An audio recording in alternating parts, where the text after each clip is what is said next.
মন কণ্ঠ দেখিয়া তাই খুব খুশি হয়েছেন। তাই মানে সিলেটের মাঝে একটা এলাকার যুব সমাজে যে কিতা করতে পারে এটা নজর স্থাপন করছি আমরা।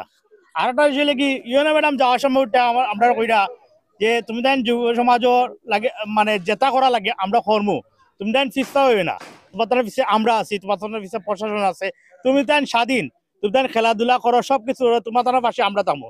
ইভেন আমরা কইরা যে এখানেও তারা স্পোর্টস একটা কমপ্লেক্স করবা আমরা সব, যাতে আমরা প্রাকৃতিক সৌন্দর্য বজায় রাখতে পারি।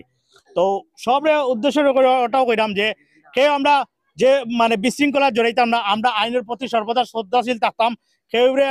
কেউ আমরা মানে পাড়ার তো একই এলাকাত সকাল হইলেতে দেখা দিব, কেউ আমরা কোনো কটু কথা কইতাম না, কোনো কিছু কইতাম না।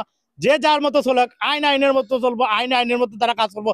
আমরা এতদিন থাকি যে মিথ্যা নিউজ নিয়েছি, মিথ্যা আমরা প্রোপাগান্ডা চালানো হয়েছে, আমার উপরে মানানি মামলা, আমার উপরে কিনা সাদাবাদী মামলা যোগ হয়েছে, কোনো কিছুর তো ভিত্তি টিকলো না, সত্তর তো জয় হয়েছে। তাহলে আমরা আইনের প্রতি শ্রদ্ধাশীল সবসময় আইনের প্রতি থাকবো, আর খেয়ে কোনো ধরনের বিশৃঙ্খলা কোনো কিছু, আর আমরা ইউনিটি বজায় রাখবো। আর আমরা আগে জেলা আসলাম আর চেয়ে বেশি আমরা গভীর থাকতাম। আর যে কোনো বিষয়ে কোনো কেউ যদি কুপরামর্শ দেয় আমরা অবগত করবাই, কারণ হইলে কি আমরা লাইফে আমার ছোট জীবন লাইফে আমার লাস্ট দিন বলতে বৃহস্পতিবার পর্যন্ত আমার কোটি টাকার অফার দেওয়া হয়েছে, জায়গার অফার দেওয়া হয়েছে। আমরা কয়েকজন মানুষ পড়তাম, তারা ক্লাসও করতাম, আমরা স্ট্রেট ফরওয়ার্ড করেছি। আমি আমার বাপ ফোনে তো ছাড় দিচ্ছি না, এখানে তো অসম্ভব, আপনি এখানে আইসো, আপনি আইসন পাড়া হিসাবে আমি আপনার সম্মান দিচ্ছি, আপনার আইতে পারেন, অদ্রুপ করে বিদায়ছি।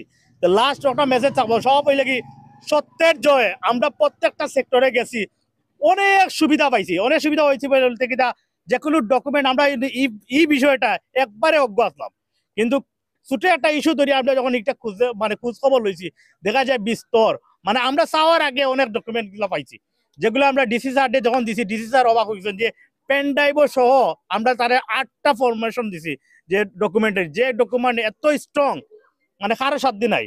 আজকে হয়তো দেখছো যে স্ট্রং ডকুমেন্টর একজনে দেখাইছে রেফারেন্স কিতাব দিয়ে আমার হাইকোর্টও মামলা চলে, কালকে হেয়ারিং, ডাজন্ট ম্যাটার, কারণ হাইকোর্টের ম্যাটার তোমার এগুলো চলে, এগুলো তো রায় তো হয়েছে না বা কোনো আদেশ দিছে না, যার কারণে তাই যেহেতু জড়িত আছে তান্ডে আজকে কিতা গ্রেপ্তার করা হয়েছে। আরো জন আইজন হলো সেম দেখা বুয়ার দলিল। আসলে কিনা একটা সত্য কথা সবাই জানে, আমরা জানতাম না, যদি সরকারে কোনো স্টাম্প কর বা কোনো কিছু পায় না, সরকারের কোষাগারে কোনো কিছু জমা হয় না, সরকারের আইন ও বহির্ভূত যে কোনো স্টাম্প বা কোনো কিছু কোনো সময় কার্যকর হয় না, সে কোনো সময় অবৈধ জমি জমা অবৈধ কোনো কিছু কিনা দিবে না। পালাটিকে 10বার চিন্তা করবা। ওই যে আজকে দেখা গেল সাজানো লাগে, আমরা পাড়ার একটা ফুয়া সাজান, এ অত টাকা খরচ একটা বাড়ি বানাইছে, প্রায় 35-30 লাখ টাকা, জায়গা কয় টাকা, জায়গার বেলুনে আজকে কিন্তু বাঙ্গা লাগে, কিতা করবে। তো সবই হয় লাগি সত্যতে দেখবা, কম হইলেও বলা সত্যও তাকে আল্লাহ একবার শান্তি দিবা ইনশাল্লাহ। আর সবাই আমরা দোয়া করবা, আর আমরা জেলা ঐক্যবদ্ধ হয়ে থাকতে পারি। সবাই ধন্যবাদ।